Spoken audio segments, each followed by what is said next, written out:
It's gonna start. Okay, can you pop well, I'll just pop into that chat. I see our logo. Yeah, it should be going. Um, All right. yeah, That link on Twitter still says waiting for okay. us though. Okay. Gotcha. Okay. Yeah. Sorry.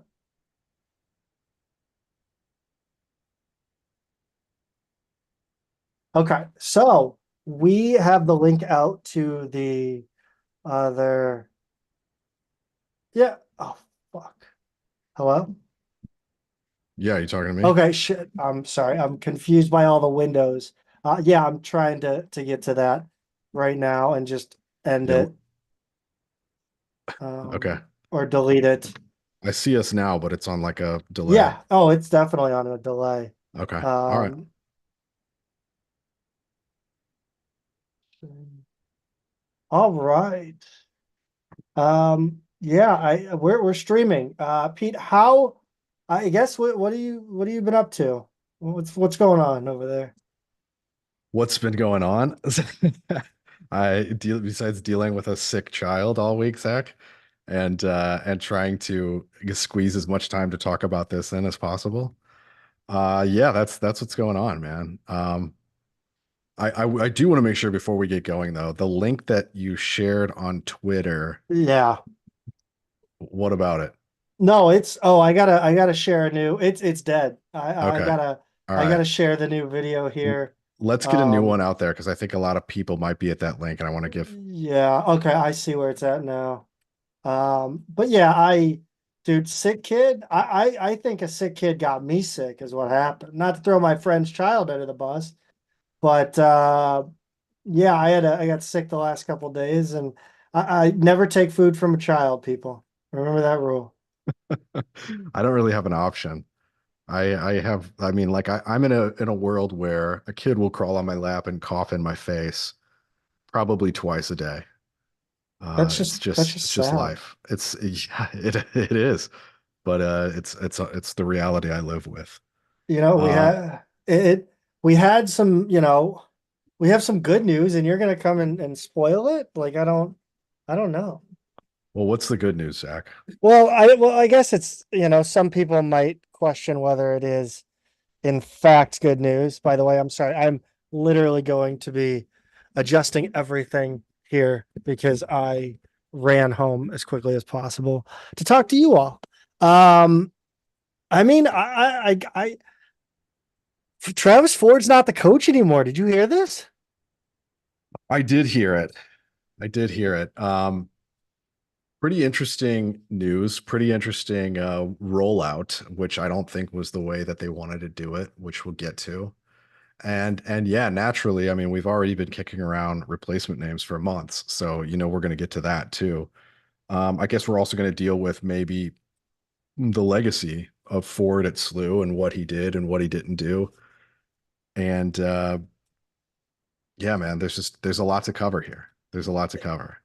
It's I felt I kind of wanted to start this like I we're gonna get into a lot of stuff, and I think I want to kind of preface everything by I'm pretty for all the misgivings we have about Chris May and the things that we think he gets wrong. I have this. I don't. It's so right there on a platter. I'm kind of at zen where I Mhm. just like I don't see how they can get this wrong. Yeah. Yeah, I mean, they certainly can't afford to, right? I mean, like we know by now we're at a pretty critical point in college athletics, and SLU missed the boat on the Big East in 2005 when Conference USA broke apart. Missed the boat in 2013 when the Big East did some more expansion. I've heard mixed things as to why. Um, you blame Biondi, blame whatever, but we can't afford to make the wrong hire here and go more than a full decade between really sustaining some success at this program, right? And making the more powerful brokers within college athletics believe that we belong in whatever the future of college athletics is going to be. And that's sort of what scares me, Zach, is how much pressure there is on getting this right. What does college basketball, college sports as a whole look like in the near future, 5 years, 10 years? You got to get it right now, or you're going to be on the outside looking in. And that's what I'm a little bit afraid of at this point.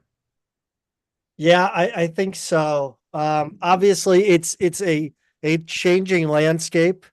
I hope that and the chat's already popping in. I love it. Bring the chat, guys. I've never done this before, and I'm really excited to actually have chatters like that. That's never. I tried Twitch streaming for a hot minute, and then that didn't work clearly.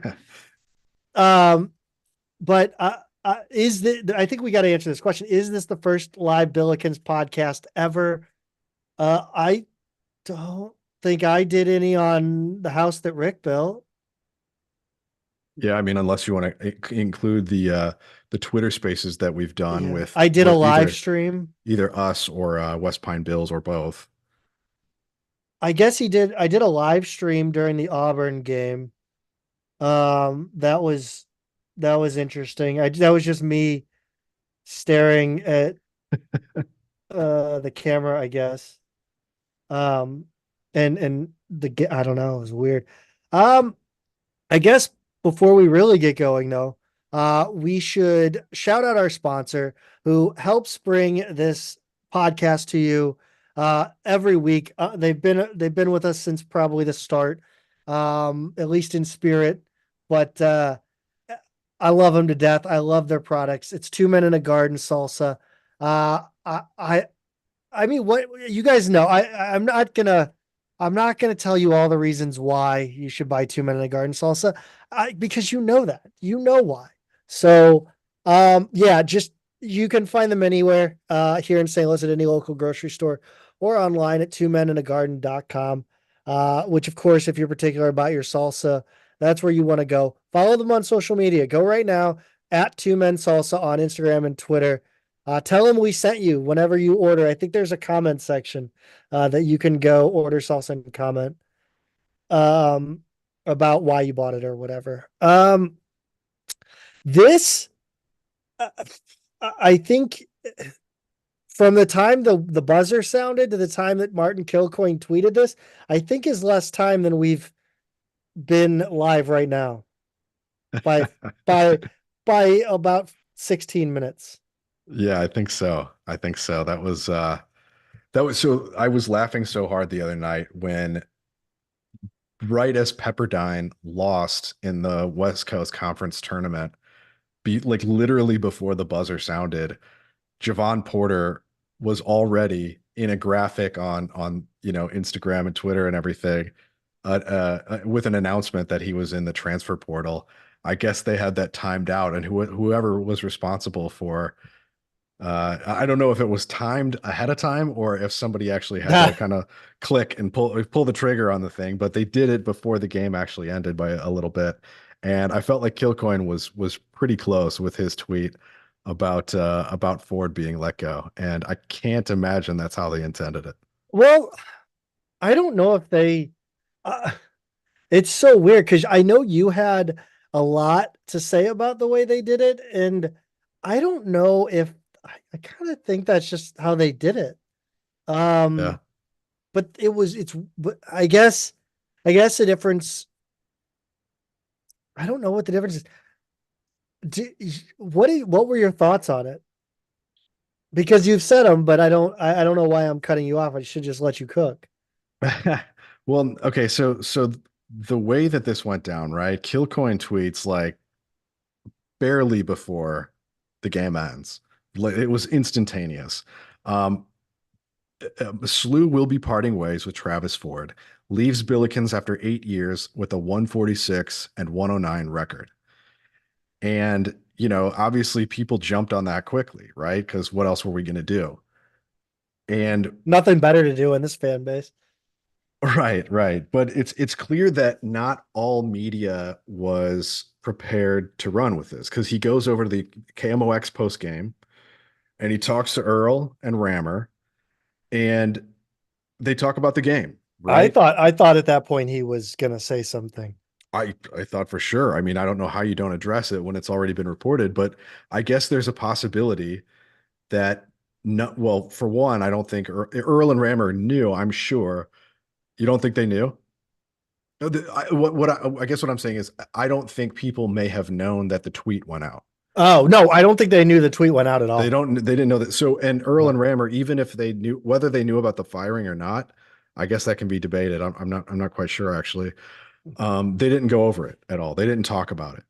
But what happened was after they talked about the game for a little bit and they kind of, he complimented Duquesne. He would say things like, we went on a run. We would go on a little bit of a run, but we couldn't get any stops. And it was true. It was kind of how the rhythm of the game went. Like every time SLU got to within, sometimes as close as 2 points, they couldn't get over that hump. And then, Duquesne would come down and hit a couple threes, or SLU just couldn't stop them defensively and therefore couldn't really sustain a run. And so they're talking about the rhythms of that game and he complimented his players and all of that and you're listening on the edge of your seat, like I'm listening like, all right, they got to say something. But then they just start really complimenting each other, like how nice it's been to work with each other. They value their friendship and had a really good working relationship. Um, and then they see a few other kind of exchange some nice things and it felt different, right? Like it's like I know it's the end of the season, but it felt like more than that. And then Earl and Rammer went on to sort of really compliment Ford's staff, the arena staff, the production staff. Like they went through all of the different people who would be involved in the broadcast in any way and kind of said thanks. And then they signed off without addressing it at all. So then you flip over to the A10 post-game press conference. And Dambrot and a couple of his players are up there and they're going through the game and I'm not really because I was trying to kind of type out as much of what was being said on these because I wanted to be ready, right? So then Ford and Jimerson and Hargrove get out there. Ford gave a brief statement saying he's proud of the team. He gave Duquesne credit and said Slew fought back but just couldn't get there. And then he's sitting, flanked by Jimerson and Hargrove right next to him. Gives them a lot of compliments. Great 50-year players. Played hard, played well in Brooklyn, really proud of how they fought. And then Jimerson and Hargrove took a couple questions. I think Hargrove took the first two, Jimerson took the third, and then that was pretty much it. And they left. They got up and left. And then they went to Ford. And I was like, okay, I guess they wanted to clear the players out first, and here we go. And then the first question was still about the game, right? It was odd. Like whoever the first guy asking the question was, and then he gave some more answers about how the game went. And then it was David Jablonski from the Dayton Daily News, who actually asked about his employment status. And he said, Coach Ford, there have already been some reports out that, you and SLU have parted ways. And I just wanted to sort of get your comments on that. Basically, it was very, straightforward question, but he was the first to ask it. And Ford just answered, I'm not going to get into a whole lot of that right now. I've loved my time in St. Louis. My kids would call it home. Maybe I'd call it home. I love the fan base. He said the critics are always the loudest. He said he's gotten hundreds of texts and emails from fans and former players recently, all supporting him. He said sometimes it He feels like it's shouted out Andrew McDonald too. Wild. He shouted out the burners. He said thank you to all the burn. It was wild. I think it I've was never Sean. seen I think it anything was like Sean it. McDonald, right? Yeah, Sean McDonald. Yeah, She yeah. shouted him out. It was crazy. Yeah, said thanks for all the reinforcement out there. Yes. He said like sometimes it feels like it's all about the negativity, but all of these comments, all of these emails, everything has meant a lot. He said, it feels like yesterday I was at Campbellsville University 27 years is a long time, but I'm good with those 27 years and the relationships I've built. He said that St. Louis has brought him a lot of good times and tough times, but the people reaching out to him mean the most. And then he kind of he ended it by saying, media has been reaching out but there will be more in the next couple days, right? So he made it sound like we've already got stuff scheduled back home, and that's all I'm going to say on it for now. And so it was one of those things. Like I think probably between the time that he talked to Earl and Rammer and went into this press conference, he was probably briefed like, "Hey, it's leaked, it's out there, so be prepared for it." So then there were a couple more questions. One of the one of the guys asked about injuries and all the injuries you've had this season. He cut him off mid question, and he goes, "I'm glad you noticed that. I'm not sure other people noticed that." And so the guy asked him, "Do you think of it as kind of a what if year?" And Ford said, "No, I don't consider it a what if year. I'm just tired of talking about the injuries." He said, "God's got a plan. He's in charge. I'm focused on the positives." Regarding his players, he said, "I hope I've done something to make a positive impact on their lives going forward. The game's been really good to me. This game's been very good to me. Now it's time for me to do something else," which I thought was the most interesting comment of all, Zach. I mean, like, Sit on a beach, sip Mai Tais. I mean, certainly that's what I'd be doing. But I thought that was really interesting because it's the most conclusive thing he said at all. Like making it clear that this has gone from one phase to the next. So never did he say, I've been my contract's been terminated or whatever language you would use to say they're moving on. He didn't never said any of that. It was more just sort of just saying, like what a journey it's been and maybe it's time to move on now. So what that means, I don't know. I guess there's going to be Did more. did he quit voluntarily there? Is that binding? I think his lawyers would have something to say about that. God, God, But okay. but I tried. they I'm they trying. they asked him a couple more questions. He said that Medley has been Yuri-esque lately. He said, "I'm hard on point guards. I really am.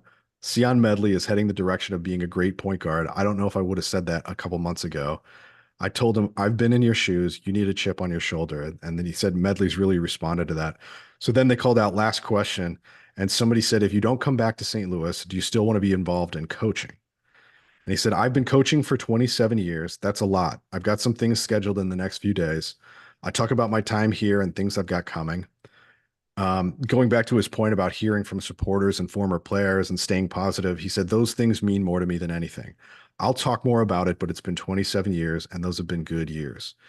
He said he used former UMass AD and I think the current Rhode Island AD Thor Bjorn as an example. He said he gave me a big hug yesterday, and Ford said that in a way that was like, he didn't have to either because I left UMass, I left him, went to Oklahoma State, but those are the kind of relationships you build in this business.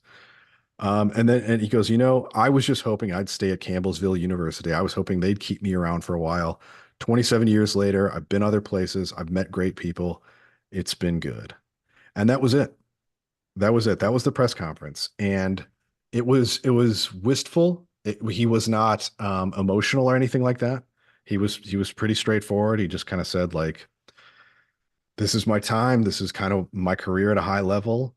And he just felt like it was his tone was very much like at peace, right? Like I'm seeing a lot of like my parents, friends, and my people of my parents' generation right now are all kind of retiring in waves, and you're seeing the same tone from a lot of them, right? Like it's that sort of like I'm good. I reached the point. I'm good. I'm ready to move on. And he had that sort of retirement tone about him. Now he's still relatively he's got a lot left in the tank, right? I mean, he's not young, he's not old. He's got years left in coaching if he wants them. And a lot of these guys just can't stay away.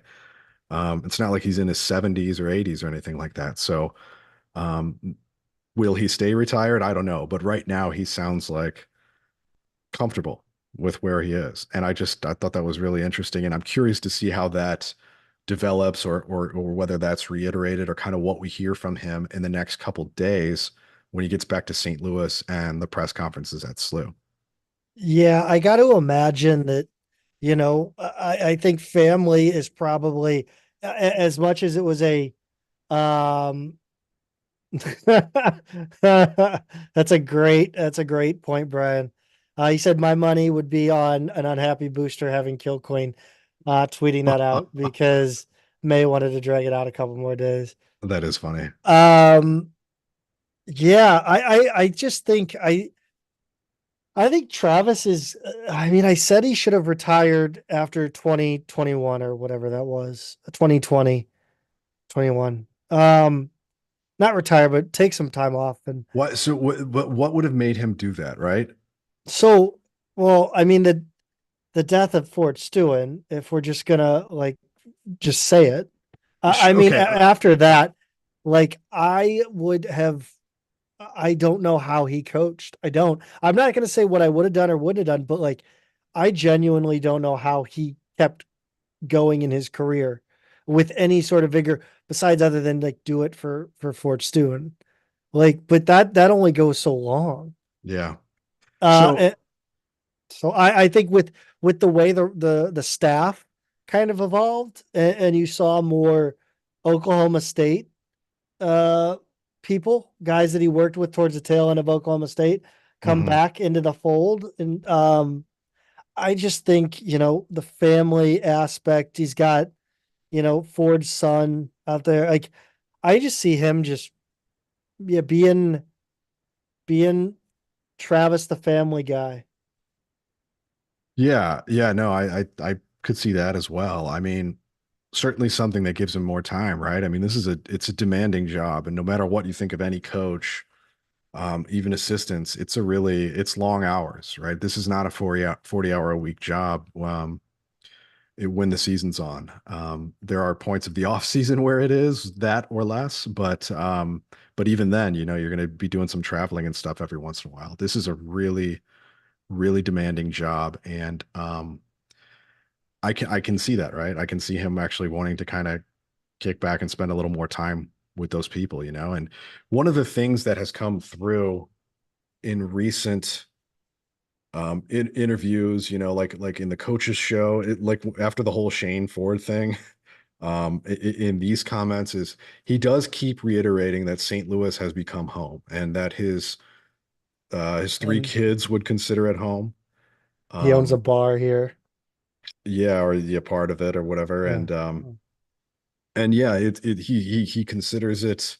He said, last night he said, I might even consider it home for me, like he said, I think he told Earl and Rammer that, like, he keeps saying like that my family thinks of this as home. And I could, based on his kids' ages being like, college age, or whatever, you can see that, right? Like their most crucial growing up years were here. They were pretty young in Oklahoma State and UMass before that, right? So this is where they went to, middle school, high school, whatever, started college, that kind of thing. And so I can totally understand that, like, their friends are here and their lives are here. And that's tricky for him at this point because, like, that instinct to like want to go somewhere and compete again right away, it's not that simple when you've got other people you're responsible for, and they're after 8 years, they're really in a place they like. So that's I you can see where that there's maybe, all right, let's give this a minute, think it through, and kind of see where it goes. Yeah. And I hope he does. I genuinely do not want to see him jump back into coaching for I mean, I just don't. I I I hope he takes some time off. Um, you really thought SLU was did I don't know how much we already went into this because we kind of touched on it, but like you really thought that SLU did not want this to come out this way at all. And I mean, after you kind of threw out your kind of theory as to, I mean, you gave the timeline and that kind of proved the point, right? Yeah, so well, right. I mean, like when you think about Earl and Rammer not addressing it, you think about like the Dayton beat writer is the guy who had to ask it in the room in the press conference. And I think had Stu Durando been there, and this was his employer who didn't send him. It had nothing to do with SLU, or Crazy. anything. Right. Yeah. So they didn't send him, and I'm sure he would have known how to broach the subject had he been there. But shout out to Stu and David Jablonski, for being the one to go ahead and ask the question. But The fact that it was, yeah, another team's beat writer that brought it up in the room after he had seen that it was already kind of starting to blow up on Twitter. And then, it took a little while before we got confirmation from another national source. And even then, it was the guys who spend all day on Twitter, right? It was like, I think Matt Norlander may have been the first one to sort of confirm it nationally a little bit later. And then SLU didn't give an official statement, a quote from Chris May, who just gave a few sentences. It was about an hour and a half, right, after the game ended. And once they did, he said, for 8 years, Travis led our men's basketball program with passion and dignity. This decision was not made lightly. It is our expectation to regularly compete for conference championships and play in the NCAA tournament. Unfortunately, we have not met these expectations the last several years. We thank Travis for his dedication to SLU and wish him the best in the future. So between the fact that took a while to come out, right? Like they would have had that ready to go in the chamber when the game ended, if they intended this to be that way, right? And then the fact that Ford, the first thing he said to Jablonski in the press room was, I don't want to really get into that right now. I've got some more, media and press to do in the coming days, basically, right? So they had planned that out, but it really to me sounded like SLU wanted to not deal with this that night and then bring everybody home. And then they control the narrative, they control the press rollout, all that kind of stuff. I understand that instinct, but I would kind of think by now that they've learned like keeping a lid on things is pretty hard to do. Yeah, they still do it kind of well. I don't know um, what they expected by giving it to the press to say, "Hey, what just have this, know this," and not expect them at the final buzzer to be like, "Hey guys, here's my scoop," and credit Kilcoin for being as ruthless as possible. Yeah. I guess. Yeah, Um, and forcing their hand. Yeah. We also had we had that image, I can't remember who tweeted it now, of May and Ford yeah. in the tunnel after the game. And I don't know exactly when that moment was, like maybe after he had talked to Earl and Rammer, but hadn't gone into the press conference yet. But it's a really interesting image. And yeah, so this was tweeted out by David Korn. And you just see May and Ford, and Ford's got his hands on his hips, and they're just kind of in the tunnel under the Barclays Center, talking to each other. Obviously, you don't know what's being said or anything like that, but I don't know. I don't know that you necessarily talk to your athletic director immediately after a game all the time. No. So I kind of want to like go with this or with the format. We're gonna do this like our normal episode. We're just kind of gonna go through kind of stuff that we find interesting and hope you find interesting as well. So we are gonna look, forward, um, backward and forward a little bit for both SLU, Travis, and the staff and the players. And but I want to start with kind of looking back on like where do you place the Travis Ford era as, I guess, I don't know, like I guess rank it among the coaching tenures here. Ooh. That's which is tough because there's reasons that Travis's tenure was positive, and then Mhm. there's a ton of reasons that are negative. And when you would look at a guy like Brad Soderberg, there were a ton of there are a ton of reasons that it was good, but they're completely different than the Travis Ford reasons. There's a lot of reasons it was bad, completely different from the Travis Ford reasons. So Mhm. it's really hard to say. But how will you remember Travis Ford as Billiken head coach? I think ultimately I will remember this era as Let's not be being bland now. Let's not be bland. Let's not be generic here. as really promising early and ultimately unsatisfying, right? We got one NCAA tournament appearance, zero at-large bids. The NCAA tournament appearance we had was as a 13 seed, which coming from the A10, if you're a 13, that tells you you weren't supposed to be there. And we play a 4 seed way out on the West Coast, Virginia Tech, get our butts kicked, quick exit. Always exciting to go. just getting to the tournament is such a big deal. Um, but yeah, an unceremonious exit. And I think of a lot of players who were really great players during this era and didn't get a shot to play in that game, who didn't get a shot to play in an NCAA tournament game.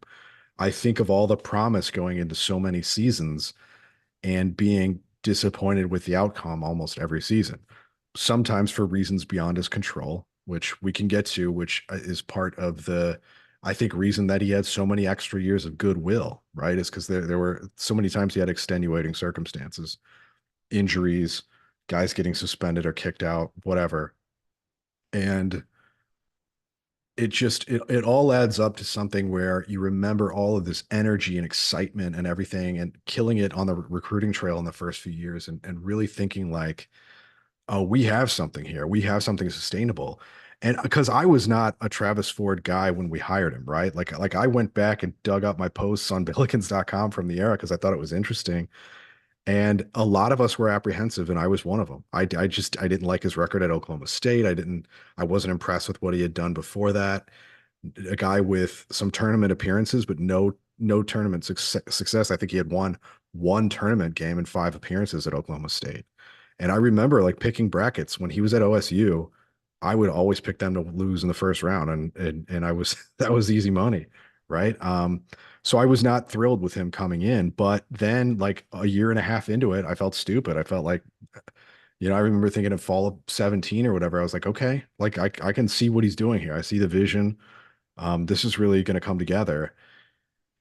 And ultimately, Zach, we're just not there. We just didn't get there. And you can blame COVID, and you can blame suspensions and expulsions, and you can blame how SLU may have handled certain things. You can blame whatever you want to blame. Bad luck when Javante Perkins blows out his knee.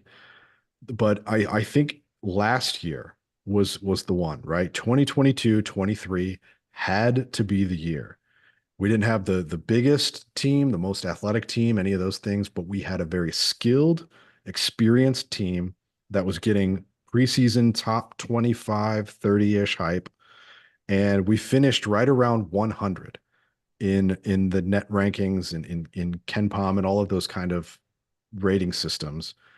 And it was just a colossal disappointment. The non-conference season was disappointing, culminating in that horrible loss against SIUE. The conference season was disappointing, culminating in us, not winning the league, getting in a thick tiebreaker. I believe that's some who Ford supporters like to claim we finished second, and you say no, we finished fourth. We had the 4 seed in the tournament, and it just wasn't what we wanted. It just wasn't Yeah. successful. It was disappointing. And that to me, that's the one, right? Like that's your 7th season. You had huge expectations. You had all of this experience. It had to be the year.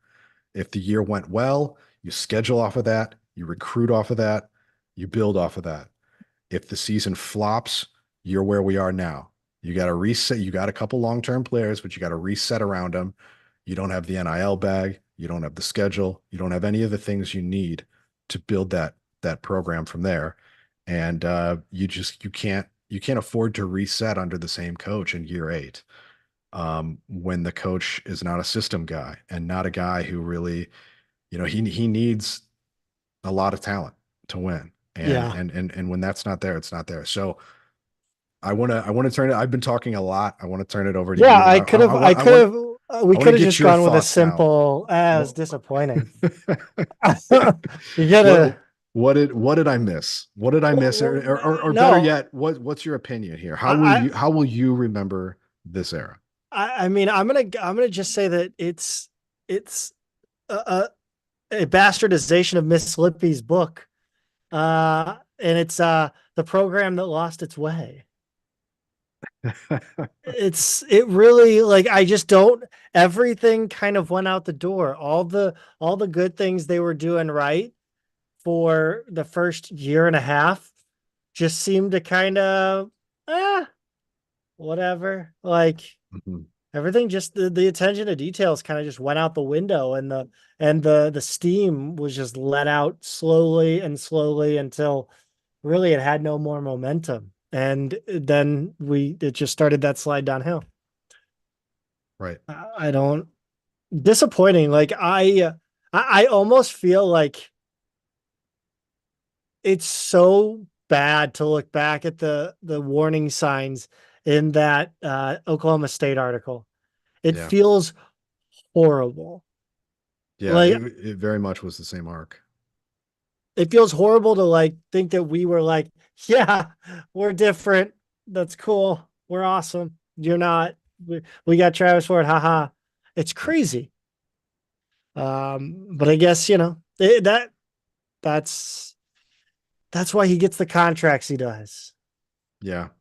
So Um, where would you put him in terms of, and people are starting to do this in the I love comments. this. I love it. Keep it coming. Keep it Where would coming. you rank him in terms of the best coaches that we've had? And I don't know if it makes sense to go back to like Eddie Hickey or anything like that, but I mean like He's no Eddie Hickey. he's no Eddie Hickey, nobody is. But like, in the modern era, where do you think he fits among the coaches of our lifetimes?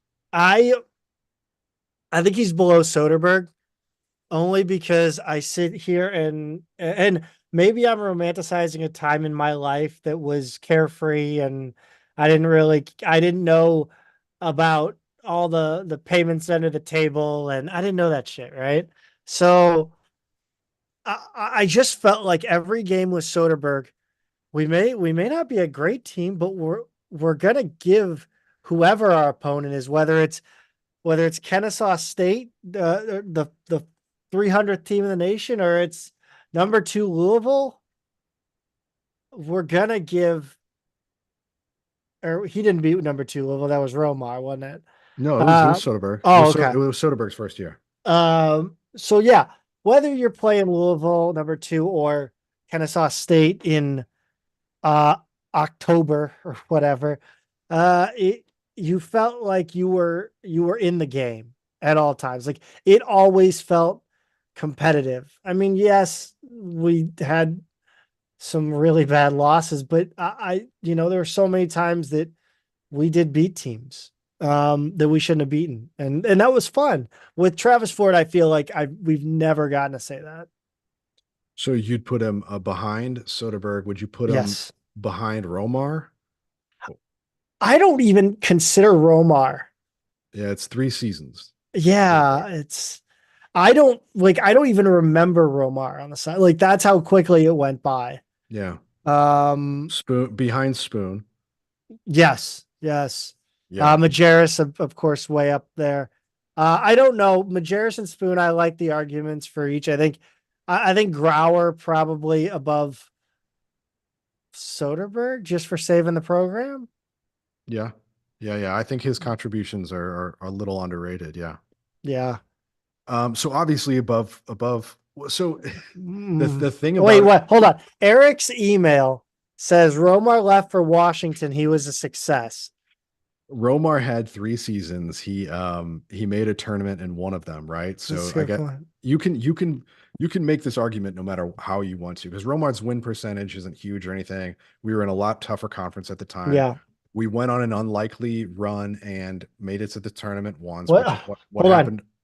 Hold on. We made an unlikely run of the tournament once, and then he got a contract. Well, it took a couple years after that. Mm, mm. So so there's some of the same things that happened. It's just in a shorter amount of time. And Yeah. he actually did have a pretty long tenure at Washington. And in the first half of that, he had a lot of success there. And But he had some dudes out there too. we will go down this rabbit hole much more at some point. But I don't think we need to talk about what's next for Travis Ford. I think we already did that. Um, again, I think he's sipping Mai Tais on a beach for at least 2 years, and then he might get into TV. That's about all I really care to go and guess at. The staff. I think let's go from like least questionable to most questionable. I'll Like let you like you guys that we think we know come are up with what that order. I mean, I'll say God, Chris Harriman. I think we start with him. He's the least questionable. I In think what way? That he'll land on his he's feet somewhere quickly. yeah, he's gonna land as an actual assistant somewhere. Now, it's not all that uncommon. It happened with By the way, let's Soderbergh. not drag out this section of that. I feel like I'm heading down a road where I'm going to let us drag this one out. So, Okay, who on this list are you confident will be sticking around in in college basketball? so Harriman for sure. You know Yeah. what I was just about to say is with with the transition from Romar to Soderbergh, Soderbergh to Majerus, there was one assistant or more who hung around, right? Even if it's just for a season, who kind of stays on that staff. That's less common these days. I don't know if anybody will. Depends on who we hire. Tate is a very specific thing, right? Like they've Ford has told us and other guys in the past that Tate's kind of the mayor of St. Louis and Mhm. beloved locally. And I am curious to see if He Tate should wants to run. find some kind of yeah, for real, some kind of job in or around St. Louis, or if he actually wants to stay in the college assistant game and go out there somewhere. Um, I yeah, I just that's something to me that's really interesting. Harriman can go anywhere.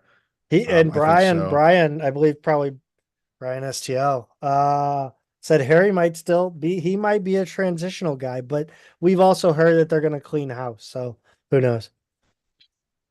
Yeah, yeah. I mean, that's certainly more common these days to do that. I think Charles Thomas is a guy with a lot of experience who he'll land somewhere.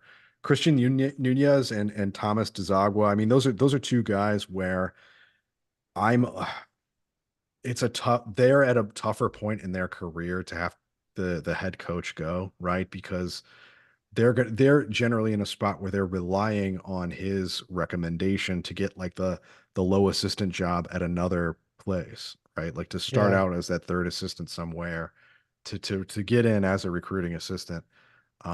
So this is a tough time for them, as the more junior assistants on staff and the director of basketball operations to not have a home. It's a little bit trickier. I mean, like there's a lot of coaching jobs out there, but those are two guys who are going to have to be able to move a lot. And I know one of them got engaged recently, and um, it get things get a little tricky for those guys right now. So I do feel bad for them.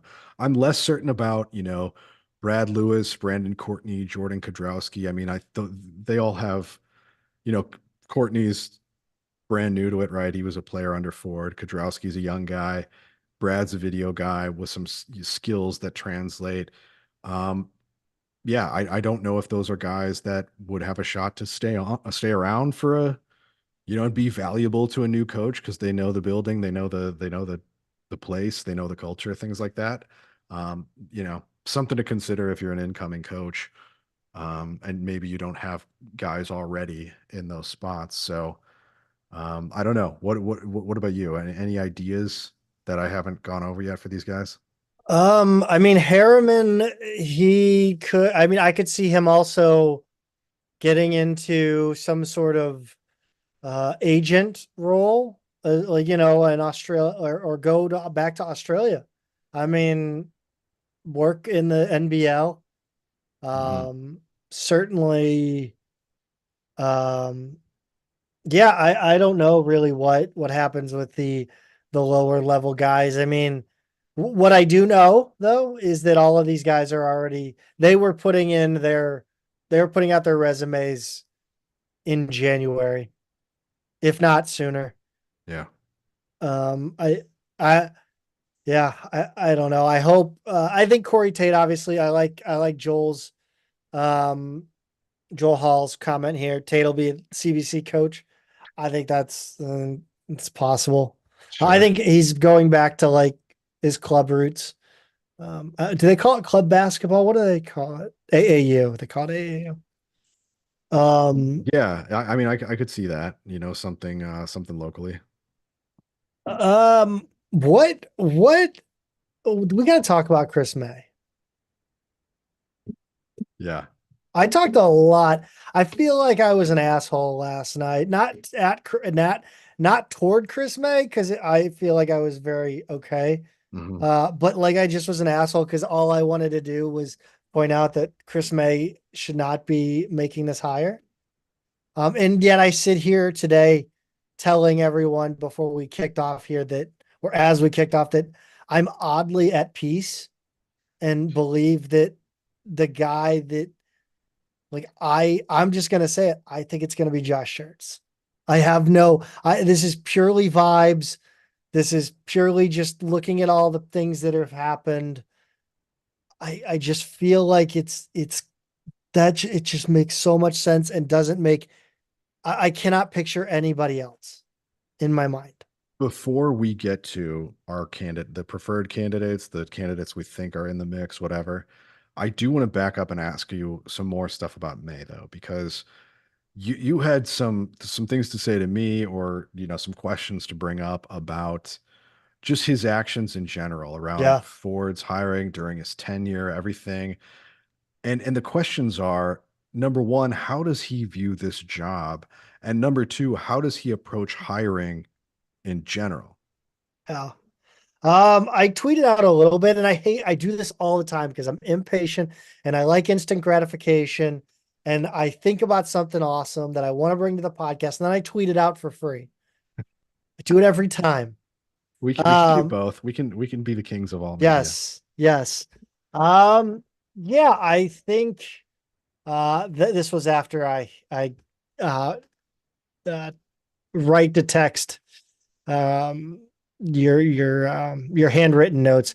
I think uh Chris May's actions leading up to, including including Travis Ford's tenure, to me have all been indicative that he does not think highly of SLU uh and the head coaching job at SLU. um I don't, it's the idea that he had Bryce Drew as his choice, and then he went and was like, "Oh, Travis Ford," like, and just was blown away. Like, I don't, like, you have your guy, and then you run and go ahead and do that. But during, like, um you look at his contract extension. Your What did we have? What happened? I think there was a rumor that Mizzou was interested in him at the Hmm. time. Um, Mizzou and DePaul in 21. yeah. And off a miracle run to the NCAA tournament, you give him a 10 million or 10-year contract extension. I don't know. Like, why do you think that he's gonna run away, and why do you care? Like, he's like, do you think he's your savior? Do you think this is the best you can do? I mean, because if he goes, you can find someone better. Is Travis Ford the only guy that'll say yes to you? Is that what you think? Because that's what that looks like to me. Because that contract extension is so far beyond I want to make sure SLU gets some scratch on the way out Right. buyout. That's that's a I'm scared he's gonna leave buyout. That's a prohibitive buyout for other schools. Yeah, I mean, you completely paint yourself into a corner. And number one, were you bidding against yourself to do this in the first place, right? Like how serious was the other interest? And number two, you're absolutely right. Like if he goes, he goes. Like this isn't Mark Few or something. Like you're not a top four seed in the tournament every year under this guy or anything like that. You're not losing everything here. The point that you have brilliantly made this season over and over in different ways is just that, like, don't be afraid to be a stepping stone program. Go ahead and let SEC schools, ACC schools, Big 12, Big East, let them suffer the consequences of giving out mega contracts to basketball coaches that may or may not pan out, and that they're always on the hook for a big chunk in the future, and that's going to come due at some point. Like, because at some point the coach you like or the coach who's not working out is not going to work out, and you're going to be on the hook for years of a salary, and you're not in front of a fan base that's going to let it play out. They're going to want him gone now. And why we're doing that at our level is crazy, you know?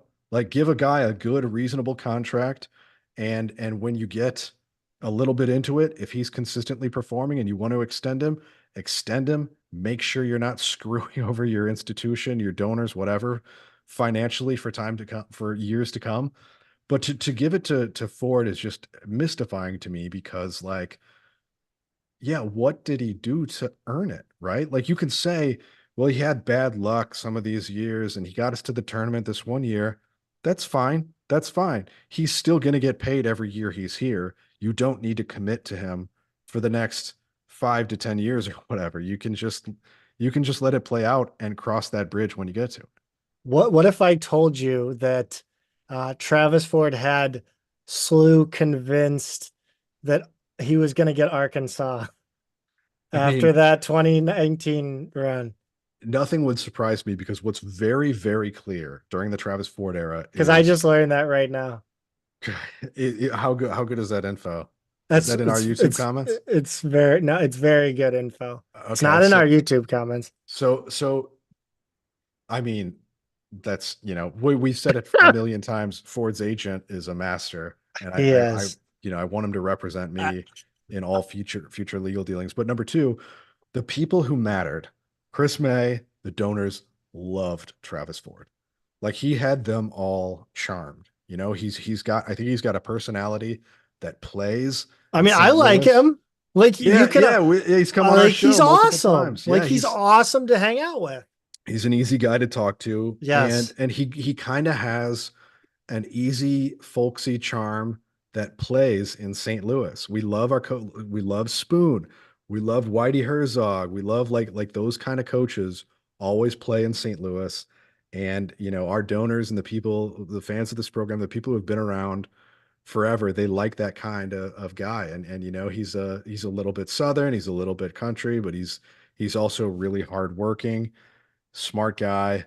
But it just, I just feel like he really, really won over the people who mattered when it came to his contract, his salary, his job, and everything like that. Because like on paper, yeah, it doesn't make sense to commit what will ultimately be 20 to 30 million dollars, right? Yeah. I uh I think I came to with Chris May. I told you this earlier, that I came to the conclusion, and I just had the epiphany today, which is sad, um, that Chris May loves to find the guy nobody believes in and be right about that person. Yes.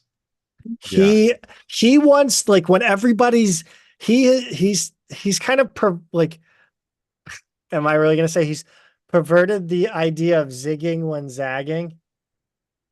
When everybody else zigs, you zag. Yeah. Like he's almost perverted it into like a I'm gonna be right and everybody's gonna be wrong, and I am gonna look fucking brilliant.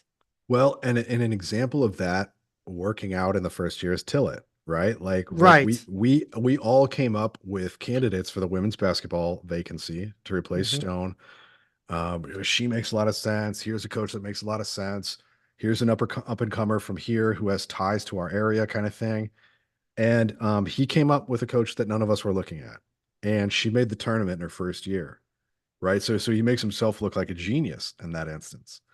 Um, now I don't know if that was his approach to hiring somebody like Beatty for volleyball. I mean, that was a more, you know, that was like your number one pick, the one that made the most sense on paper. Yes. I don't know what his thought process was No, it around was he was Shields 10 years listening to ago. our podcast. That's why. we That's we why, yeah. we gave him a free Yes. third party search firm right there. Unbelievable. We're just Yeah. like we got her, call her up. This next time he's not getting it for free. But I think you're absolutely right. And it's one thing when, I know he's big on culture, and you Yeah. can find those in some of those and some of your smaller programs, the ones that get a little bit less attention, but it's a big, big risk when it comes to men's basketball. Um, But he's and I like to be this guy too. So like I recognize I full on recognize that Chris May and I probably would have a lot in common. That's why. But he's I tell you who I'll tell you who I really like. No, that nobody's talking about. He's that's like that feels like a Chris May-ism. I don't know if it is, but that would be like I feel like he would like you want to talk about uh Javante Perkins in Mhm. 21, right? Yeah. But he wants to talk about I don't know, Rashad Anthony or whatever. I don't know. Like a Rashad Anthony on the team. I love that Rashad Anthony guy because I would have said the same thing. Like DJ Foreman.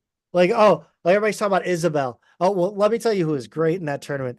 DJ Foreman at the top of the 1-3-1. Like that's kind of shit that I envision. He goes into a restaurant and orders off menu. Yes, 100%. Um, the secret menu. Yes, that's Uh, what I was saying. yeah, yeah. So I Who? want to ask you something here, Zach. Is Yeah, we can talk about May and his preferences and all of that and his style and how he approaches hiring and everything, but who's really in charge of this hire this time around?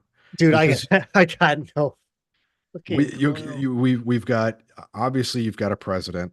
Rumors may or may not be retiring in the coming years. You've got the provost. Rumors that he's taken on a little bit more power as Costello might be winding down. You've got a board of trustees, right? So that's the university. You've got May, the director of this department. You've got the boosters who bankroll the thing, and you may or may not get a third party search firm involved. I guess and then you've got all of us, idiot fans and local media members, and I just want to know, like, where's the power in this hire? Where's the influence? And who ultimately is going to make this call? Do you have any sense of this at all? I have not a single clue. The only indication I've got is that it's going to be a very small group, a small like less than a handful. Yeah. And I would be shocked if things leak out. Um, sorry, I got to respond to Jesse in the chat. That's funny. Um, yeah, he'd love to be a fly on the wall when, if me and Chris May would ever sit down and have a conversation. It's yeah, I that would be. What's up, big man? Hey, big man. That's how he addresses me. You're talking to commenters now. That's what's happening. No, oh yeah, no. Um, Chris May would address me as big man. Like Oh, gotcha. Gotcha. that's the that's how he that's Would you his say he's fired up to get after it? yeah, I think he is. And that's the funny thing is somehow I'm uh, I'm blindly faithful I have blind faith that this is gonna go right. I Hmm. it's so straightforward Yeah. that So I when cannot and yeah. I know the chat will tell me he can absolutely get this wrong. Um I don't I think he's part of the deal. I mean, I as much as I can't believe it, Mhm. I mean I would imagine it's you know the Chafitzes well Richard Chaffetz Novelli would Mhm. have to be involved and then I don't know. That's I don't know any. Kavanaugh, Conran. I mean, I don't know who Yeah, the other big players are the who would chat. Any ideas, chat? I don't know. It's here's what I'll say. I'll are we having bad internet issues? I think so. Your screen is frozen for me right now. Yeah, it's frozen on my end too. Just you? Yeah, my computer's gonna like go up in flames, I'm sure. Um We'll just keep rolling if you can hear me and I can hear myself. Yeah, I can hear you. I can hear you. Okay. And Um, it's not a super embarrassing frame that you're frozen on, by the no, I way, can but see the frame. Thank God nobody screenshot it. yeah. But I think what you're gonna see is these leaks that come out. Remember, guys, this athletic department operates in a ridiculous amount of secrecy. Hmm. The the the leaks that come out, quote unquote, or the rumors, man, I don't. It's gonna be. First of all, I don't think this is gonna last very long, so that's good. But any rumors, I would, especially, I think Ahern is not in play, 100%. Um, but like, don't get too high or low on any rumors because there's a lot of there's a lot of people that want to. I don't know that I Yeah, no, I agree with that. But the other thing I would say about rumors is that what may be true today might not be true tomorrow, right? Even if you've got good information, like these are fluid situations that are changing really fast. And I think that's something people always need to be aware of. Your screen is moving again, by the way. Yep, That's a good sign. I think you're cool. back. We're You're back. all the way back. That's what people want to see. But I try not to get hung up no matter how many good rumors we get, no matter what they are, no matter how much it might be a thing that I want.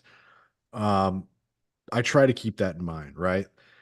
And I guess with that said, Zach, I mean, I think you're right. It doesn't feel like a situation where they're going over May's head the way they did with Levick when Majerus was hired or anything like that. I think we do have a group here. And as time goes on, I'm a little more and more convinced that the boosters aren't as fragmented as we would have believed previously. Yeah, I think we're to a point now where everybody kind of understands the importance of doing this right and getting the best person for this job. And I like you, I'm a little more optimistic this time around than I expected to be initially. If you had told me Travis Ford's going, I actually think, and we'll get to it in just a minute here, but I think there's a lot of good candidates out there right now. it's so far in a way. Well, actually, I think they're all kind of like parsing off already, and that's kind of just the way the chips are falling. That's what's really telling me that, and that's what's giving me the vibes. Hmm. By the way, Duquesne and Dayton, 30-28 Duquesne at halftime. This conference is sicko. Yeah, it's nuts. Um, who- but I just I think I don't know. It's the vibes. The vibes are good again. I don't know if that's because the season's over and Travis is gone. I don't know if that's that like dopamine rush or whatever. Hmm. And then I'm gonna come down like tomorrow. Well, the thing that could bring us down is if a lot of our top targets start going other ways, And they right? have been like, I mean, you look at who was Holtman to Ohio State or to Holtman to He, Butler yeah, to DePaul. or So DePaul, yeah, sorry. right. So let go at Ohio State. DePaul got in the game early by letting go of Tony Stubblefield early. And yeah, today as we record this, it was announced that he will take the DePaul job. We're also hearing Ben McCullum, D2 wonder kid, Wunderkind, the genius, the Jesus. offensive minded genius who runs really complex, beautiful offensive sets. Looks like he's going to Missouri State to replace Dana Ford. And those are two of the guys that I wouldn't say were top contenders. I never really heard anything linking Holtman to SLU. McCullum either. Didn't really hear anything linking them. They were just guys that like had their fans among our fan base, right? Like people who were advocating for them for one reason or another. But it doesn't scare me too much because some of the guys who I also like, who I have heard, more solid rumors linking them to SLU, are still on the board, Zach. And I think if we're gonna like throw the top candidate out there, the leader in the clubhouse right now is Josh Scherz from Indiana State. 1,000%. And I think there's a lot to like here. And the more I've looked into him, the more I like. I like watching them play. They score a ton, right? Like they really score. He's won more games than any Indiana State team since the Larry Bird national title game year 1979.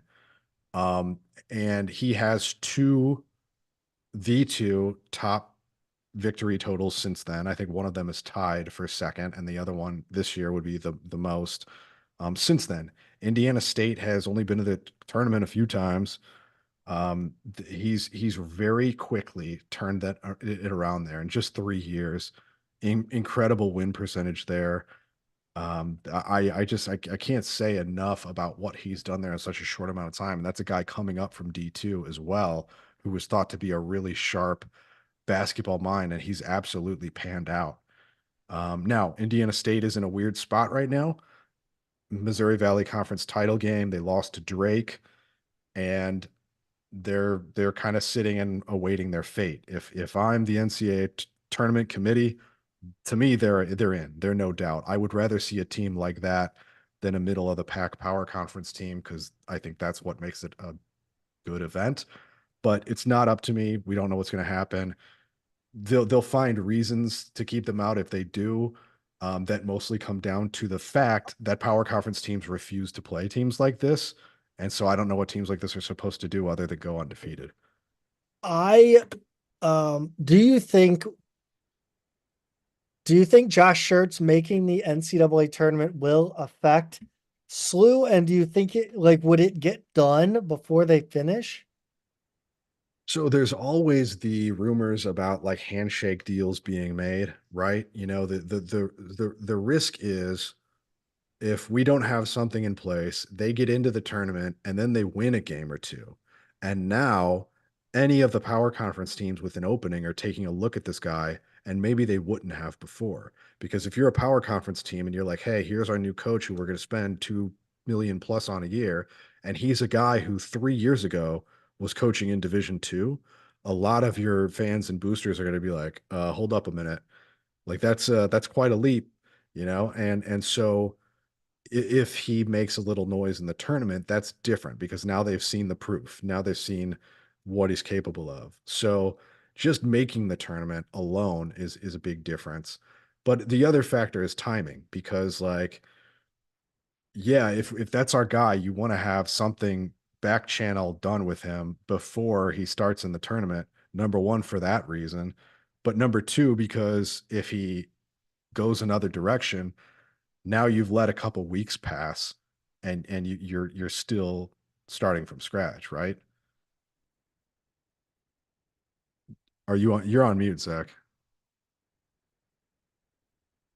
Of course I am. It wouldn't be a Midtown Madness podcast without me going on mute. Let's play a game since I already fucked up the whole flow anyway.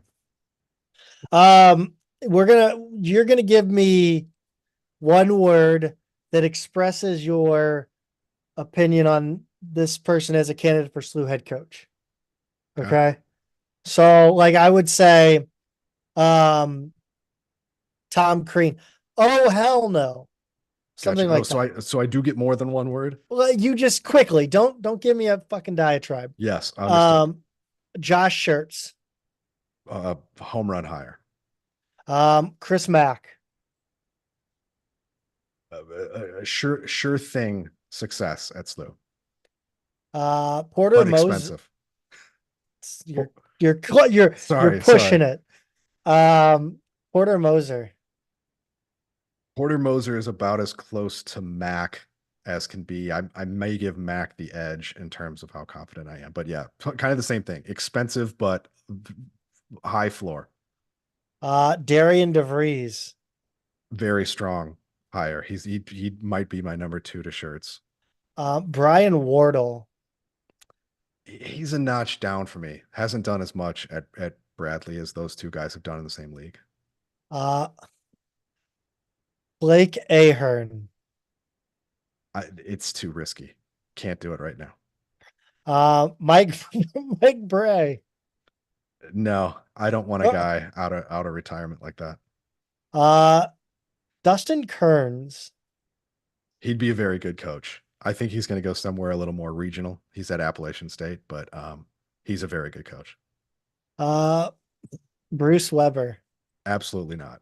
No. Um, Mark Byington. This is an interesting one. Yeah, he's another one who's an up and comer, really James good coach. Madison. I would put him and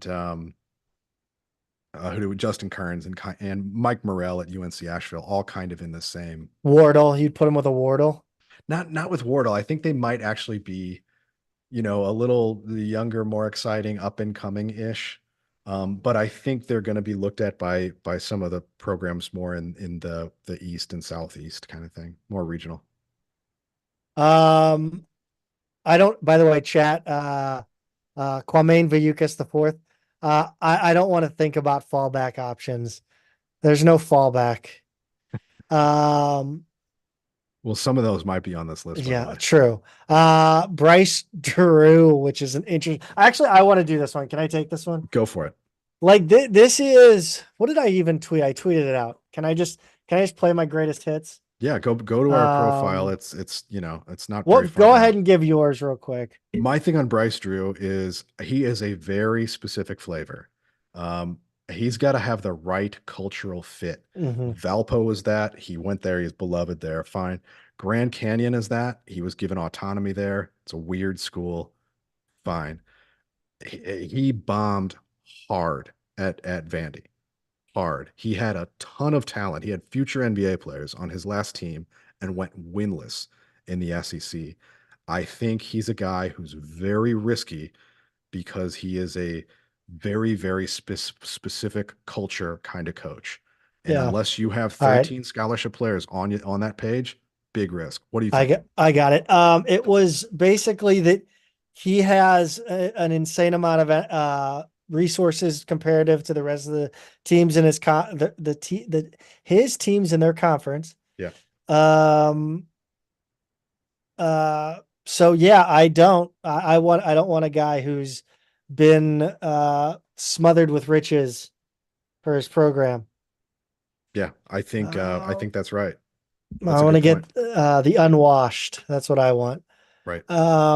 This is possibly the most like Billy Bean Moneyball pick out there, and that's Ben McCullum. He's a genius. He's a genius. I think the two times they went head to head in D2, he beat Josh Schertz. And yeah, I think he's going to Missouri State is what it sounds like, but Yeah. I think he probably, if things go as I expect there, he probably won't be at Missouri State forever.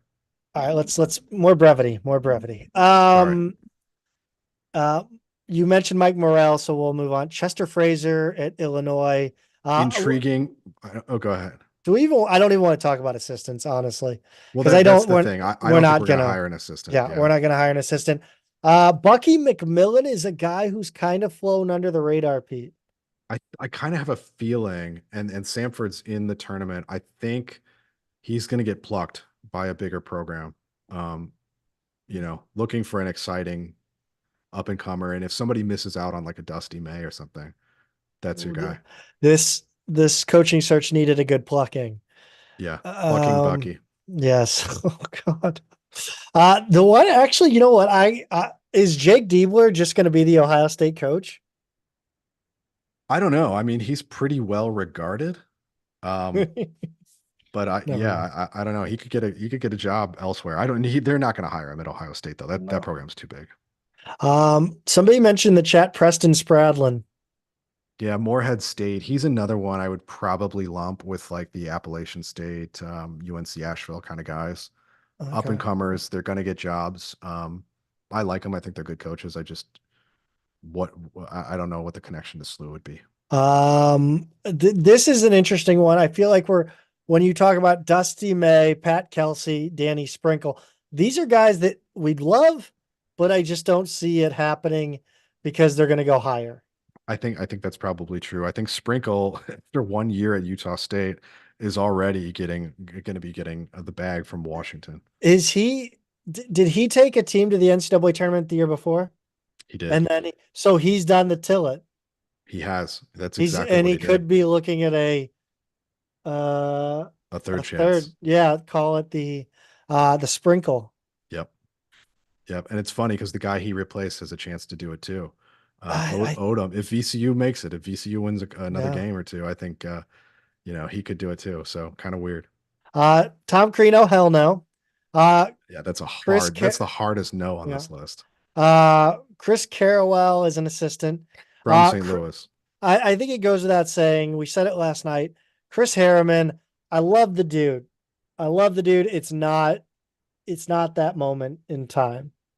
I think back when we hired Cruz, I was like, we should take a look at him because Yes, he then would have felt been the more right like, time. and I think he had already left, but I thought like he would come back for a head coaching job, and he felt more like Weitzel and Cruz felt kind of older to me. I was like, let's go get him. He feels more like the Majerus successor at the time, young, energetic, got all of Majerus's stuff. But yeah, he's been an assistant everywhere since then, and in a lot of places that they've struggled. I think he would be a good coach. I would just kind of, I don't know. Now I feel like I'd like to see him do it somewhere else and then come back. Is that an old friend in the chat there? Oh no. I can't see. My eyes are going bad. Um, what the who is mentioning Quanzo Martin? More people than you would expect, but it seems like he's like Bruce Weber and Blake Ahern, one of Ugh, the names being pushed by the local media goobers yeah. who just want access to their friends. What a bizarre, like, in what world do you sell that to your fan base? I know. Just to see the options that are out there right now, and those are the guys you want to push. I don't know. I just don't. It just shows that they don't really care that much who takes this job. They would rather have a buddy. Um, let's see. Uh, some really good comments here. Um, Yeah, let's do them. We're at the end of the yeah, list. does anybody? Yeah, let's questions, flat out questions. We'll try to be as diplomatic as possible here, Yeah, we're but we're we're done we're with our gonna no we're kind of done with our notes. Well, those are all the kind of candidates that we put down, some more serious than others. And the last one's Joe Gallo from Merrimack. I think he'll probably take a job somewhere in the Northeast. But yeah, throw some questions out here in the comments section and let's do it, Zach, for a few. um for sure. Um, no, I just have some time to fill, and I'm stalling You till we get do? a I mean, question. Can someone drop a question in anything? well, right now Uh, we have, I don't think SIUE would hire Conzo Martin. Just put Romar on the staff and bring in the porters.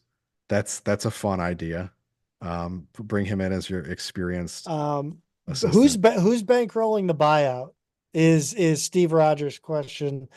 It's got to be shared, don't you think? Do you think Chris May's got to do it out of his own 401k? So I think That's I think you've probably already earlier in the show said a few names that are going to be involved in the process, yeah. and that's my best guess at it too.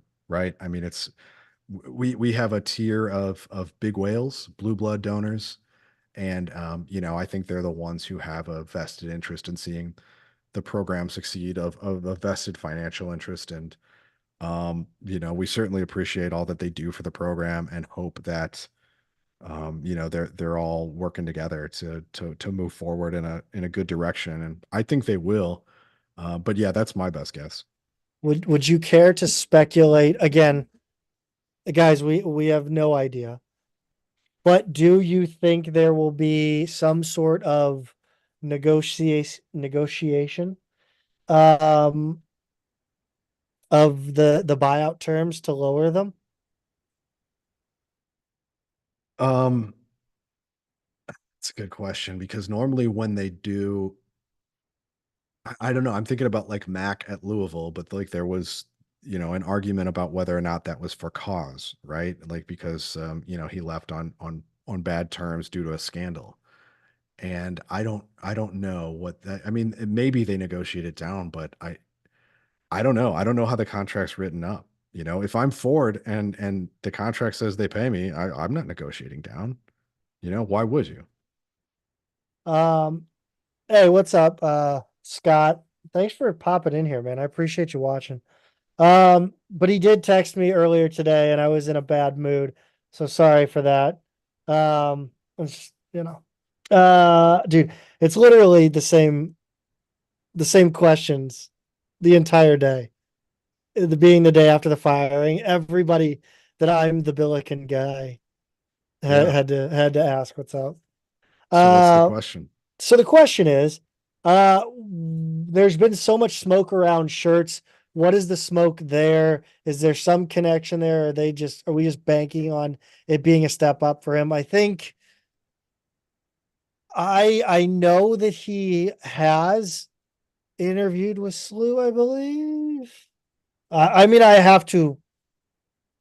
uh, I don't know where we got it, man. Like, I There, don't. well, for one, our the resident expert on all of this kind of stuff, Trilly Donovan, Yeah, um, he says he's the leader, right? And he was saying before that it was shirts and Mac, and now he's just saying it's shirts. So number one, there's a guy who has had all the rumors in college basketball for a while now. And so that to me, like the fact that it's coming from him is a big one. And then we just, you and I, we get texts, we get DMs, and his name's just popping up a lot. So we can't. I don't think we want to divulge specific sources other than Trilly, but that's a pretty solid one. yeah. I think that there's a lot of stuff. I think it started, it started a lot in the way that like the Harriman rumors started, Hmm. where somebody would mention something and then you'd hear it from somebody else, and you're like, oh, that's weird. Those people don't know each other. And then I don't know, like it's just random DMs I don't know. I'm gonna get into the point where I divulge where I hear things, but Um, yeah, I think it's just inside kind of like DMs. Sure. Yeah. I think that's kind of just it. Um, Eddie Pavicic, what would you consider to be a success if a guy like Shirts does come along, stays 3, 4 years, makes 2, 3 tournaments before leaving to another job, staying for an extended period of time? Good God, if he went to 2 to 3 tournaments in 3 to 4 years, Jesus, go to Duke. I don't care. Yes. Like, Thank you for your service. thank you for your service. Somebody come along and buy this dude out. Let's spend that money on a sick ass new coach. And Yeah. and we may be in a new conference. If you do that, if you go to 2 to 3 tournaments, 3 to 4 years, that may put SLU in a new conference, in a bigger conference. Mhm. Yeah. I think The I think the that's positives so far outweigh the negatives of like being that stepping stone program for that stepping stone coach. Because I mean, what's like, would you rather try to find that unicorn that just wants to like find the school and make a big career out of it, or the guy that's dying to win to move on I, and does it for you? the ultimate example for me is the program that my wife is a season ticket holder for, Xavier. She complains about it. They got a coach. He takes them to the Elite Eight and leaves, and they're all mad. They hire another coach. He takes them to the Sweet 16 a few times in the Elite Eight, and then he leaves. They hire another coach, and he takes them to the Sweet 16 or Elite Eight, and then he leaves. They hired another coach who didn't pan out, and they had to fire him. So they bring one of the other ones back. But my point is, when you have that, it means you've sustained a winning program over a long period of time. And during that period of time, they went from the A10 up to the Big East. They lived the dream. I'm fine with that. If a coach stays a long time, as long as he's winning, great. Like there is a scenario in which Josh Schertz makes 2 or 3 tournaments, right? In year 2, 3, 4, whatever. And if SLU then wants to roll out the money truck and retain him, and risk that maybe he'll be our Mark Few and not our Travis Ford, by all means. I mean, because then he's already proven that he can do it, right? Like it's not Ford doing it on goodwill, that he's been unlucky and everything. So I would say either scenario is fine as long as we're winning and making the tournament. Yeah, it's you win and make the tournament, you go on to bigger things, just like the head coach goes on to bigger things.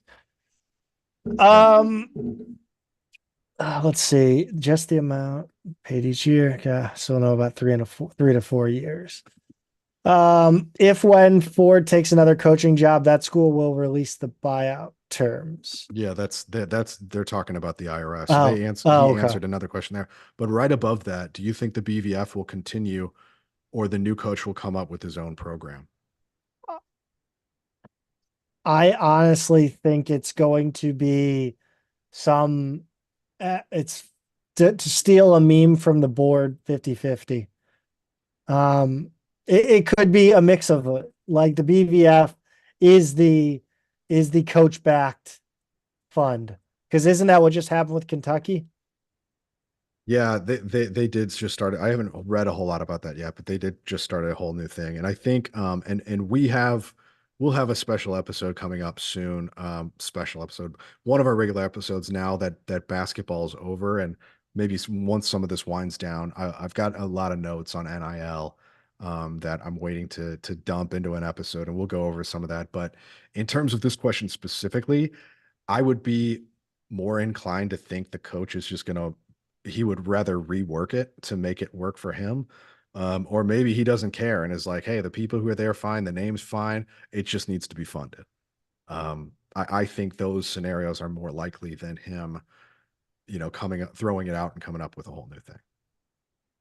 Um, are any player have any players announced they are entering the portal yet? I not officially. I think it's safe to assume that everyone will enter the portal.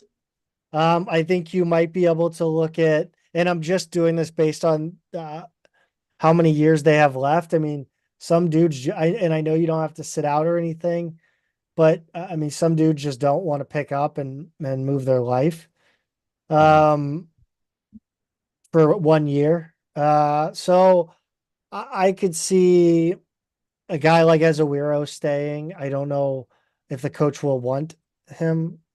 It again, I don't know if the coaches will want this person, but I could see Ezewiro staying just because he's got 1 more year left.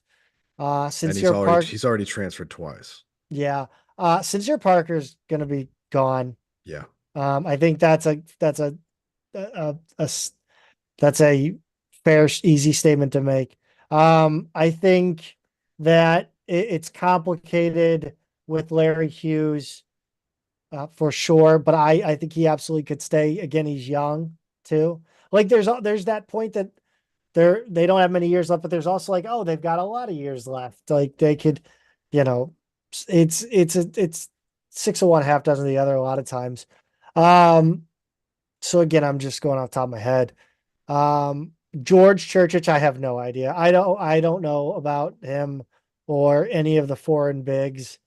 I would Uh, say, yeah, for all of the international players, we truly have no idea. I think retention for international players probably tends to be a little bit lower. At least historically, it has been. I don't yeah. know if it's as true anymore. But when we hear rumors, it tends to be about the domestic players, I, right? And I, I, I think the thing I would say is just don't get too attached to anybody. no, absolutely not. I think that, like guys that I could see waiting to see who the coach is. I could see absolutely Gibson Jimerson waiting to see because he's already talked about it doesn't matter who's coaching, like he wants to play it slow. I could see uh Larry Hughes, Kellen Thames, because they're St. Louis guys, saying, let's see who the coach is. Mhm. I could see any of the foreign guys would be a wait to see who the coach is before making a decision. And I think that would be their best interest. Um, because I think that those guys have a lot that would be valued by the coaches we're looking at.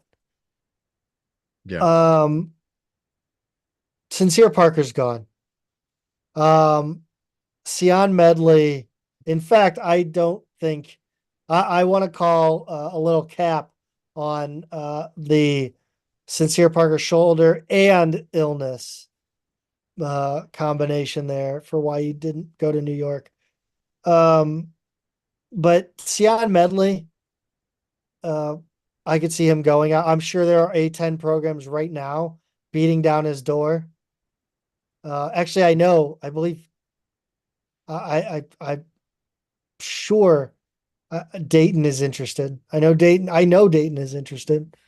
Um, So the A10 has just seen this kid play really, really well in the last couple weeks, and he's a freshman, right? yeah, And I think there are teams around the league with questions at point guard.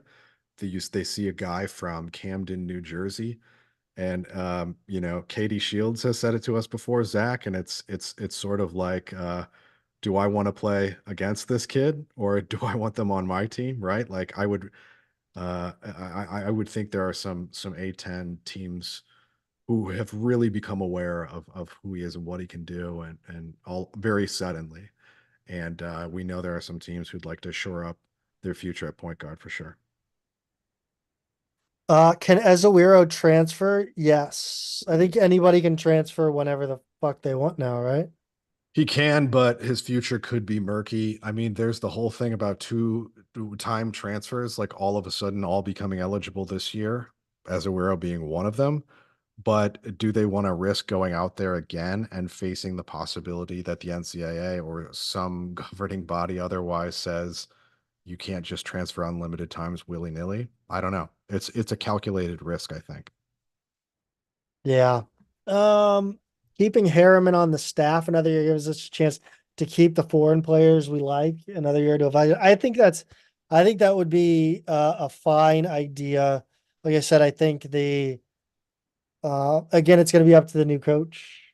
Yeah. Um, Yeah, I think Jimerson has as high a percentage to stay as anyone. yes, I think that Um, is, if you're handicapping this, and he's a minus 115. imagine being a new coach coming in and having a sixth year player who can bomb from three and thinking like, oh, what a gift this is, Yeah.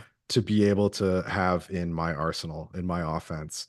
I think there are a lot of coaches that we've talked about already who could really find a use for a guy like that. Absolutely. He's a good Uh, transition year player who would be worth a lot in NIL money, by the way. yeah. Yeah. No, I don't think the A10 has internal transfer conference restrictions. Yeah. Yeah, no, the age of that is long gone, of coaches being able to block transfers within their own conference. We see it a lot now. Guys transfer, in fact, those are the players you see the most, right? They're the easiest to evaluate for potential coaches, and then at the same time, like those players have already gone and been on the campuses and played in the gyms of some of these schools. So it's actually a more natural transfer than any other kind when you think about it. So we have we're gonna go with a hard out at 9 p.m. Central Time. If we have any more questions, um, anything on your mind, Pete, just Billiken wise, if we while we kind of wait for another question? I think one of the things that's standing out to me right now, Zach, is as many people who are throwing out as many names as they are, it does seem like there is a sudden surge of optimism. And I hope that we are able to make a very good hire in a relatively short time frame to not keep people in limbo and to really burst out of the gate with some goodwill here. You know what I mean? If this thing drags on and we're not sure about who's out there and who our next guy is going to be, we risk this getting a little weird, and it's been like that in the past a couple times. I do want to kind of address the Frank Cusimano. I think we should Mhm. probably address that today. Frank, do you remember exactly what he said or what was talked about? But basically, do you remember? Which time are you referring to? Like what? Um, like the talk this morning on his radio show where he had Holly on. Oh yeah, that dude who was pushing Blake Ahern or Well, Bruce Weber or whatever. well, also that Frank mentioned that May had said he was excited about Bryce Drew, and I just want to ease people's fears on that. Hmm. Um, as much shit as we give Chris May, um, what? Well, he spurned Bryce Drew Right, 8 years right. ago. So but as much as we give May a lot of shit, like I don't think he's dumb enough. I hope he's not dumb enough to tell a media member who his top choice is. Yeah. Yeah, that Like, would be especially especially this local media, these guys who cannot keep a secret. it is absolutely. But yeah, that's what I'm kind of saying. Like, I don't think you should trust anything that comes from until the cows are spinning circles in the pasture and the I don't know.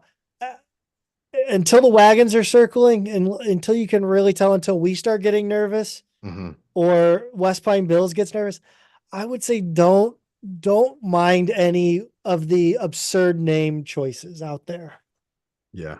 Ignore the Bryce Drews, ignore the Tom Crean. Well, maybe not the Bryce Drews because like that's a legit backup He plan. he does seem like he could be there's a world in which he's a realistic candidate, but I would say your Bruce Webbers, your Blake Aherns and things like that, like always consider the source and think about why that person might be saying that. So yeah, I think like you talk about the Ahern stuff. There's a reason why we're getting a lot of Ahern stuff. He's from St. Louis. His dad's a Billiken fan. He's got a lot of friends and family in the area. He's got one of the best agents in the world, Hmm. uh, pushing his name. And with that agent pushing stuff out there, it's us being in proximity. It's gonna come out. Bruce Weber, similar.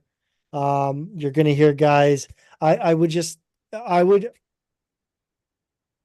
just trust our reaction to things. Not necessarily trust our reaction, but follow like West Pine Bills and Midtown Madness in that if we start to be like, okay, shit, there's something going on here, that's when you pay attention. Yeah, I think you're right. Um with Frank Kusama, wait, hold on. Um it with Frank Cusimano saying that Ford was informed 3 weeks ago that he would be fired. Did this align with you two? Thought Ford was fired from your sources. I think it does. Yeah, more or less. Now I didn't know necessarily that he had been informed. Um, but I think by that point we were hearing like, yeah, he's gone. Like it's gonna happen. It's just a matter of when, not if. Is I think what we were, by that point, that seems about right. Sorry, I needed to get some ice. My mouth is on fire.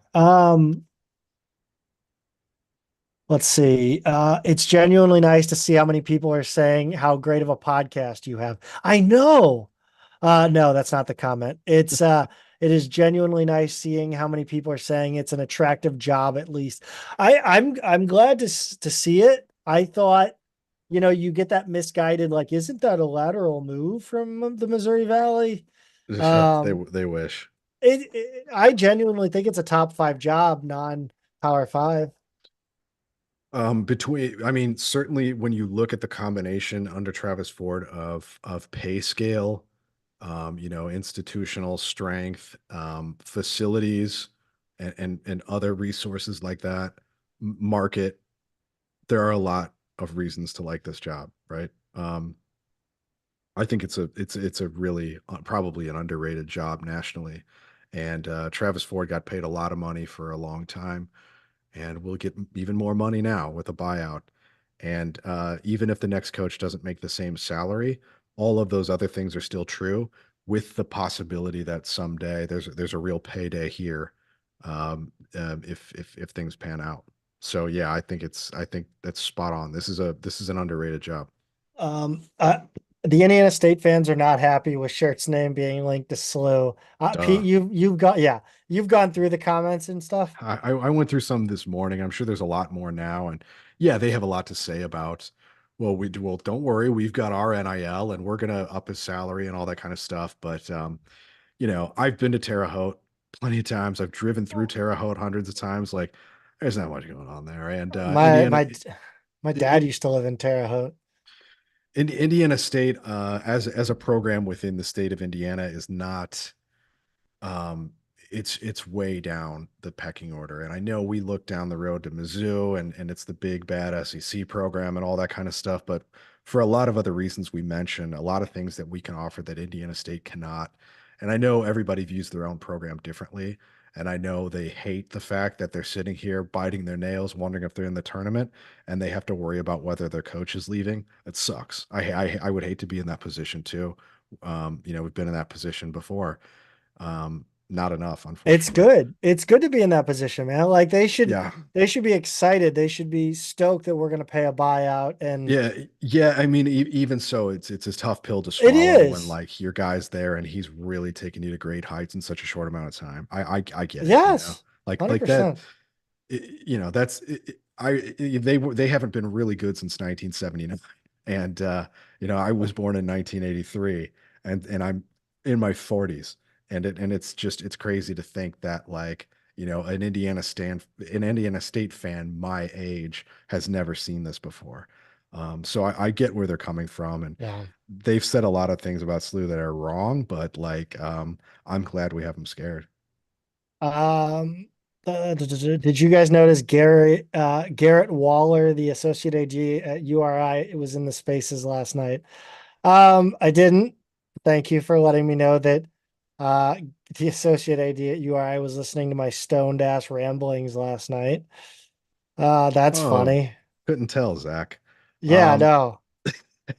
no, we also heard that there were some other Division One assistant coaches in there. Trilly Trilly Donovan was in Donovan. there for a long time.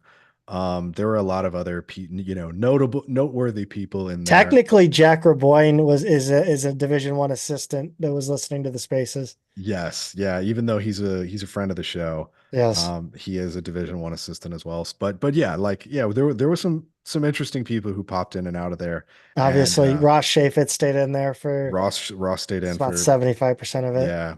But we are, to anyone who's listening to this now who did listen to Spay, we're really, really appreciative of you guys popping in for a joint West Pine Bills Midtown Madness production. And, shout out to West Pine Bills for doing a great job hosting it. And I think we had over 1,100 people come in and listen to that thing. At any given time, it was kind of like 150 to 250, but 1,100 overall is a really good number. And it shows just how many people are interested in this subject right now, and that's a good thing. Yes, the things will get better. I trust my gut, I guess. I don't know what else to tell you guys. I think I just have a good feeling that it's going to be shirts. It was always going to be shirts. It was never anybody else. I don't. It's too perfect. Yeah, yeah. I Uh, I I I I hope it works out. But I don't think it's the end of the world if say he does make it to a Sweet 16 and gets plucked by a BCS program. I think there More are. plucking.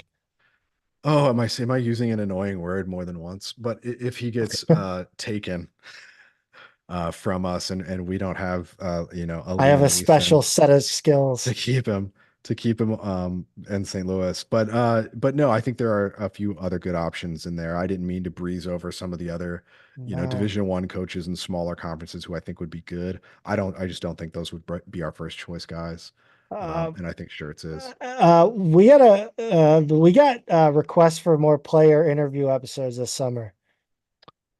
Yeah, we've already got a couple in the pipeline that I think people are really gonna like. With nothing on the schedule yet, but guys who have given us a kind of a soft commitment Yeah. to do it when we have some time, and I think they're going to be really interesting ones. There's a couple more that I want to reach out to. They want a bunch of your guys. A bunch of my guys. Oh, well, I'm reading that now. Pete, interviews when I was around for. Okay, yeah, yeah. So we can do like one of the guys that I have not reached out to yet, but I want to talk to, for example, is Danny Brown, who coaches at St. Louis College of Pharmacy or whatever. Yeah. United Farm. I don't know what it's called now, but I think he's St. got Louis College of Pharmacy. one of the No. more fascinating jobs in all of college basketball. And he was there. He overlapped with me for a little bit. So he's a guy I'd love to talk to. That's just one example.